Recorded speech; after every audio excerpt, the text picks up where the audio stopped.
Doctor کے لب ہلے۔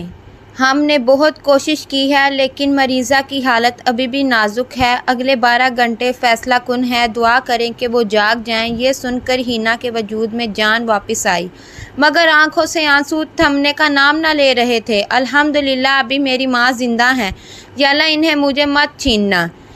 اس رات ہینا اسپتال کے کمرے میں ماں کے سرہانے بیٹھی رہی۔ مشینوں کی بیم بیم اور دعا کی بو سے فضا بھاری تھی۔ اس نے ماں کا ہاتھ تھاما اور روتے ہوئے کہا، امی آپ نے کہا تھا اللہ توبہ قبول کرتا ہے، اگر آپ چلی گئی تو میرا کیا ہوگا؟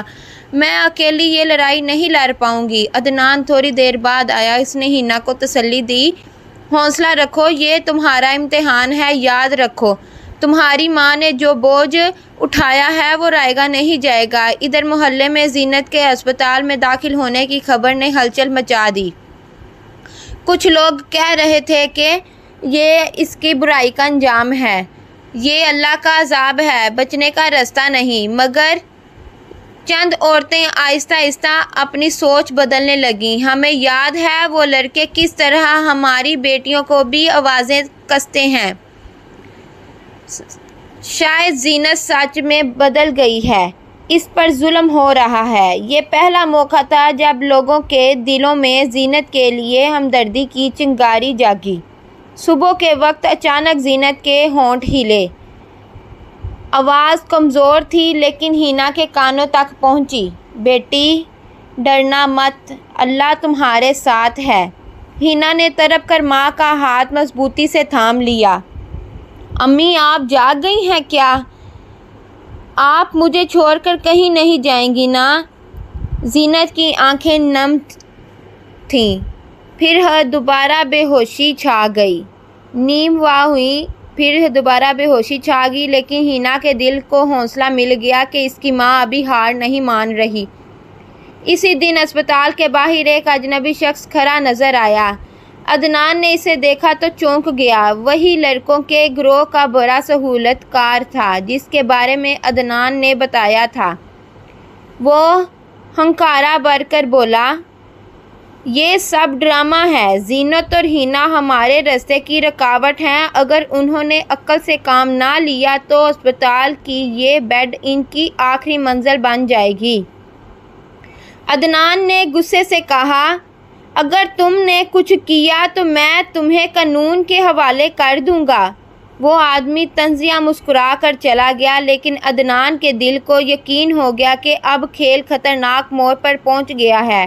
رات کو اسپتال کے کمرے میں اندھیرا پھیل رہا تھا۔ ہینا جاگتی آنکھوں سے ماں کو دیکھ رہی تھی کہ اچانک کھڑکی کے شیشے پر کسی نے دستک دی۔ وہ تیزی سے پلٹی، پردہ ہٹایا تو ایک سیاہ سایہ کھڑا تھا۔ سایہ آہستہ آواز میں بولا، اگر اپنی ماں کی جان بچانا چاہتی ہو تو صبا کی مدد سے ہاتھ کھینچ لو، ورنہ کل صبح اس بیڈ پر صرف لاش ہوگی۔ ہینا کا دل لرز گیا، پسینے کی بوندیں اس کے ماتھے پر ابھر آئیں، لیکن اگلے ہی لمحے اس نے آنکھیں بند کر کے اللہ کا نام لیا اور کہا، میری ماں کی جان تمہارے ہاتھ میں نہیں، میرے رب کے ہاتھ میں ہے، اور کسی بے قصور کو برباد نہیں ہونے دوں گی۔ رات بھر ہینا جاگتی رہی، ماں کے بستر کے قریب بیٹھ کر قرآن پڑھتی اور دعا مانگتی رہی، لیکن کھڑکی پر سائے کی وہ دھمکی اس کے دل کو کاٹتی رہی۔ کل صبح لاش ہوگی۔ صبح ہوتے ہی ہینا نے عدنان کو سب کچھ بتایا۔ عدنان کا چہرہ سخت ہو گیا۔ اب بات صرف بدتمیزی یا بلیک میلنگ کی نہیں رہی، لوگ کھلی دھمکیاں دینے لگے ہیں، ہمیں اب خاموشی نہیں رہنی چاہیے۔ عدنان نے ہینا کو ساتھ لیا اور قریبی پولیس اسٹیشن پہنچ گیا، وہاں شکایت درج کروائی۔ FIR درج کرنے والا آفیسر پہلے ہچکچایا، یہ لڑکے بڑے لوگوں کے آدمی ہیں، کل کو میرے اوپر بھی پریشر آ جائے گا۔ عدنان نے غصے سے کہا، اگر آپ نے مدد نہ کی تو میں میڈیا کے سامنے سب کھول دوں گا۔ یہ صرف زینت یا ہینا کا مسئلہ نہیں، یہ پورے محلے کی بچیوں کی عزت کا سوال ہے۔ آفیسر مجبوراً مان گیا، لیکن ساتھ ہی دبے لفظوں میں یہ بھی کہا، دیکھو ان کے ہاتھ لمبے ہیں، تمہیں احتیاط کرنی ہوگی۔ شام کو اچانک ہسپتال میں بجلی چلی گئی، پورا وارڈ اندھیرے میں ڈوب گیا، لوگ گھبراہٹ میں بھاگنے لگے۔ اسی دوران 2 نقاب پوش زینت کے کمرے کی طرف بڑھتے نظر آئے۔ ہینا چونک گئی، اس نے زور سے چیخ ماری، عدنان کوئی ہے؟ عدنان! نقاب پوشوں نے کمرے کا دروازہ کھولنے کی کوشش کی لیکن عدنان موقع پر پہنچ گیا۔ وہ ان پر ٹوٹ پڑا، ہنگامہ مچ گیا، لوگ دوڑ کر آئے، نقاب پوش اندھیرے کا فائدہ اٹھا کر بھاگ گئے۔ جب روشنی واپس آئی تو سب کے چہروں پر خوف تھا۔ یہ تو جان لینے پر اتر آئے ہیں، ہینا نے روتے ہوئے کہا۔ اسی ہنگامے میں اچانک زینت کی آنکھ کھل گئی۔ وہ کمزور آواز میں بولی، بیٹی ڈرنا مت، یہ اندھیروں کے لوگ ہیں، اندھیرا ہمیشہ نہیں رہتا۔ ہینا اور عدنان کی آنکھوں میں امید کی چمک آئی۔ زینت کی سانس ابھی باقی تھی اور یہی سب سے بڑا حوصلہ تھا۔ اگلی صبح محلے میں ایک نئی خبر گونج اٹھی، صبا لاپتہ ہو گئی ہے۔ بوڑھی عورت روتی ہوئی ہینا کے گھر آئی، میری بیٹی کل اسکول سے واپس نہیں آئی، میری بیٹی کسی نے دیکھا نہیں، کہیں وہی درندے اسے لے نہ گئے ہوں۔ یہ سن کر ہینا اور عدنان کے پیروں تلے زمین نکل گئی۔ یا اللہ، یہ تو ہم سب کے لیے ایک نیا طوفان ہے۔ عدنان نے تفتیش شروع کی۔ ایک بھاگتے ہوئے لڑکے نے چپکے سے اسے اطلاع دی، صبا کو شہر سے باہر ایک پرانی کوٹھی میں چھپایا گیا ہے، لیکن وہاں جانا موت کو دعوت دینا ہے۔ ہینا نے عدنان کی طرف دیکھا، اس کی آنکھوں میں خوف بھی تھا اور عزم بھی۔ ہمیں جانا ہوگا ورنہ صبا برباد ہو جائے گی۔